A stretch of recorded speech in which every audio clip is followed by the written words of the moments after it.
few years ago, my life was very different. I was a top-performing sales rep for a Fortune 500 company. I loved my job and had plans for my career. Training, marketing, management, the options were endless. I knew if I worked hard, I would get results. When I became pregnant with my first child, I had no intention of quitting work to stay at home. Why should I? The money was good, I was successful, and the work stimulated me. I felt that I would be giving up an important part of myself if I stayed home, and that wouldn't be good for me or my baby. Besides, my husband Bradford and I had purchased a home that required both our incomes to make our mortgage payment, so leaving my job was simply not an option. After our daughter was born, I felt the Lord tugging at my heart to take a leap of faith and leave my high-paying job. This was no easy decision because I brought home half of our income. Would our family have enough money to live on without my income? Though I wanted to follow the Lord's leading for my family, I dreaded the financial impact on our lives. I knew that statistics show more than half of marriages end in divorce, with money problems playing a major role. Who needs that kind of financial pressure? So I went back to work.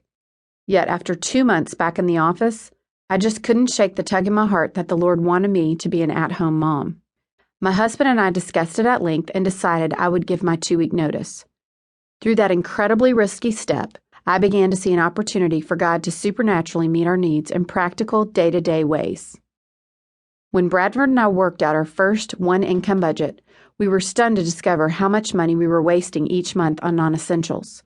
We thought we were good about not overspending, but we realized we could do a much better job. Not only were we paying full price for our groceries, cleaning supplies, and toiletries, but we were spending far too much on other things like dining out. My husband's income was going to need to stretch further, and God provided a dear friend, Rebecca, to serve as my savings mentor. She introduced me to a new way of saving through shopping sales, stocking ahead, and using coupons. She had always lived this way. Rebecca's mom had taught her to use coupons and to buy groceries on sale. Learning from her turned out to be just the beginning of my adventure in savings. I ran with my newfound knowledge. It's amazing how little you can spend when you're focused. Over the next few months, I learned many creative ways to save money. In 1 year's time, I was pleased to see our grocery and dining out budget go from $1,100 per month to just under $200 per month. Thrilled, I shared my saving success story with friends. Soon, I was teaching savvy saving ideas to other people who wanted to learn too. I taught my first class to 30 women in a friend's home. From there, I began to teach classes in her home every month. Often the workshops were in such high demand that there wasn't enough space to admit everyone who was interested. This led to the successful launch of the Faithful Provisions blog, www.faithfulprovisions.com, and an email subscription with daily money-saving tips. Local and national media followed as thousands discovered that they too could slash their grocery bills and save money. What I soon learned was that this was part of God's plan for me and just the beginning of my opportunity to trust in Him.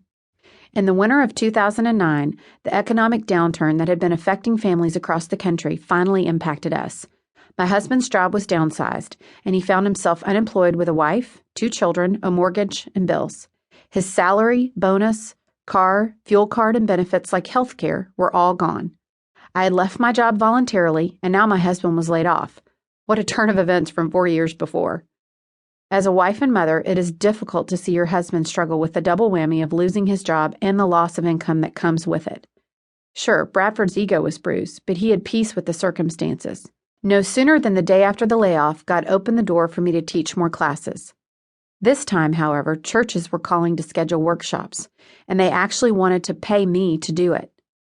Bradford knew restoring his career was going to be a challenge in this new economy, but he set about trying to find a job. The offers didn't pour in, so it was during this period that he took a deeper interest in the Faithful Provisions blog. I was pleased when he approached me about offering to help out with sales and business planning. A dream of mine was coming true. I had always wanted to work from home with my husband, doing something we enjoyed. After all, he's my best friend.